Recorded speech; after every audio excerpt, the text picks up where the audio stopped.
भारत के इतिहास में राष्ट्र सुरक्षा और आंतरिक सुधारों का एक नया अध्याय लिखा जा रहा है, जो प्रधानमंत्री नरेंद्र मोदी के दूरदर्शी नेतृत्व और केंद्रीय गृह एवं सहकारिता मंत्री अमित शाह के कुशल मार्गदर्शन में संभव हो सका है। पिछले दशक में केंद्र सरकार ने निर्णायक कदम उठाए हैं, जिन्होंने देश की एकता, अखंडता और सुरक्षा को मजबूत किया है। इन सुधारों में अनुच्छेद 370 का निरसन, नागरिकता संशोधन अधिनियम का कार्यान्वयन, पूर्वोत्तर राज्यों में शांति की स्थापना और 3 नए आपराधिक कानूनों का लागू होना प्रमुख है। अब ये प्रयास व्यापक राष्ट्रीय सुरक्षा नीति के तहत साइबर सुरक्षा के क्षेत्र में भी विस्तारित हो रहे हैं, जहां भारतीय साइबर अपराध समन्वय केंद्र ने उल्लेखनीय सफलता हासिल की है। इस वीडियो में हम इन सुधारों का विस्तृत विश्लेषण करेंगे और साइबर सुरक्षा के हालिया विकास पर ध्यान केंद्रित करेंगे। प्रधानमंत्री नरेंद्र मोदी का नेतृत्व भारत को एक मजबूत एकीकृत राष्ट्र बनाने की दिशा में केंद्रित रहा है। उनके विजन के तहत गृह मंत्री अमित शाह ने आंतरिक सुरक्षा से जुड़े मुद्दों पर तेजी से कार्रवाई की है। इनमें से पहला बड़ा सुधार अनुच्छेद 370 को हटाना था, जो 2019 में लागू हुआ। इस कदम ने जम्मू कश्मीर का विशेष दर्जा समाप्त कर देश की मुख्यधारा से जोड़ा।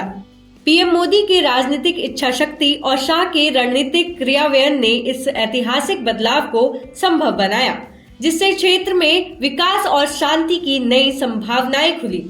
इसके बाद नागरिकता संशोधन अधिनियम का कार्यान्वयन एक और महत्वपूर्ण उपलब्धि है। ये कानून पड़ोसी देशों से धार्मिक उत्पीड़न का शिकार हुए अल्पसंख्यकों को नागरिकता प्रदान करता है। गृह मंत्री शाह ने संसद में इसकी जोरदार पैरवी की, जबकि प्रधानमंत्री मोदी ने इसे मानवीय मूल्यों पर आधारित सुधार के रूप में प्रस्तुत किया। सीएए ने भारत की धर्मनिरपेक्षता और मानवीय दृष्टिकोण को मजबूत किया, साथ ही राष्ट्रीय सुरक्षा को सुनिश्चित करने में मदद की। हाल ही में 3 नए आपराधिक कानूनों, भारतीय न्याय संहिता, भारतीय नागरिक सुरक्षा संहिता और भारतीय साक्ष्य अधिनियम का कार्यान्वयन एक क्रांतिकारी कदम रहा। ये कानून ब्रिटिश युग के पुराने कानूनों की जगह लेते हैं और न्याय प्रक्रिया को तेज, पारदर्शी और तकनीक आधारित बनाते हैं। गृह मंत्री शाह ने इनकी ड्राफ्टिंग और लागू करने में महत्वपूर्ण भूमिका निभाई, जबकि प्रधानमंत्री मोदी ने इन्हें नए भारत की न्याय व्यवस्था का आधार बताया। ये कानून साइबर अपराधों से निपटने में भी सहायक सिद्ध हो रहे हैं। आज के डिजिटल युग में साइबर सुरक्षा राष्ट्रीय सुरक्षा का अभिन्न अंग बन गया है। प्रधानमंत्री मोदी के नेतृत्व में सरकार ने साइबर खतरों से मुकाबला करने के लिए व्यापक नीति अपनाई है, जिसमें गृह मंत्री शाह का मार्गदर्शन महत्वपूर्ण रहा। भारतीय साइबर अपराध समन्वय केंद्र, जो गृह मंत्रालय के तहत कार्य करता है, इस दिशा में एक प्रमुख स्थान है। I4C की स्थापना 2018 में हुई, लेकिन 2024 से लेकर 2025 के दौरान इसके कार्यों में अभूतपूर्व तेजी आई। I4C ने बैंकों, कानून प्रवर्तन एजेंसियों और अन्य हितधारकों के साथ समन्वय को मजबूत किया, जिससे संदिग्ध साइबर धोखाधड़ी की समय पर पहचान और रोकथाम संभव हुई। परिणाम स्वरूप रिपोर्ट की गई साइबर धोखाधड़ी की रकम 2024 में 22,839 करोड़ से घटकर 2025 में 22,504 करोड़ रह गई, जो कि 1.55% की गिरावट दर्शाती है। ये उपलब्धि पहले की वार्षिक वृद्धि को रोकने में सफल रही।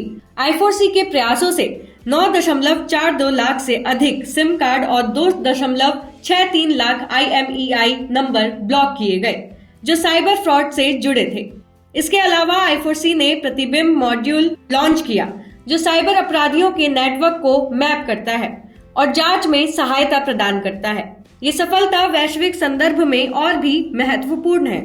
2024 में साइबर अपराध से वैश्विक स्तर पर हुई हानि $16 अरब से अधिक हो गई, जो 2023 की तुलना में लगभग 33% अधिक है।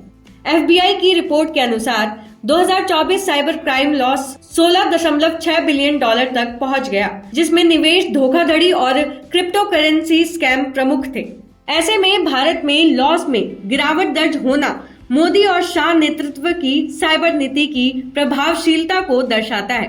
गृह मंत्री शाह ने I4C की फाउंडेशन डे पर कहा कि साइबर सुरक्षा के बिना देश का विकास असंभव है और अगले 5 वर्षों में 5000 साइबर कमांडो तैयार किए जाएंगे। प्रधानमंत्री मोदी ने डिजिटल इंडिया के तहत साइबर जागरूकता को बढ़ावा दिया, जैसे आजादी साइबर क्राइम से अभियान, जिसमें युवाओं ने सड़क नाटकों के माध्यम से जागरूकता फैलाई। इन प्रयासों से 2025 में साइबर केस बढ़े, लेकिन एफआईआर की संख्या घटी, क्योंकि बैंक और पुलिस की त्वरित कार्रवाई से धन ब्लॉक हो गया। प्रधानमंत्री नरेंद्र मोदी और गृह मंत्री अमित शाह के नेतृत्व में भारत ने राष्ट्रीय सुरक्षा के क्षेत्र में अभूतपूर्व प्रगति की है। अनुच्छेद 370 से लेकर साइबर सुरक्षा तक ये सुधार देश को वैश्विक चुनौतियों से मुकाबला करने के लिए तैयार कर रहे हैं। I4C की सफलता से साफ है कि समन्वित प्रयासों से साइबर खतरों पर काबू पाया जा सकता है। भविष्य में इन नीतियों से भारत न केवल सुरक्षित बल्कि डिजिटल रूप से सशक्त बनेगा। ये मोदी और शाह की जोड़ी का विजन है, जो नए भारत को आकार दे रहा है। आपकी क्या राय है, कमेंट्स में जरूर बताएं। और ऐसे खबरों के साथ जुड़े रहने के लिए देखते रहिए TNN वर्ल्ड।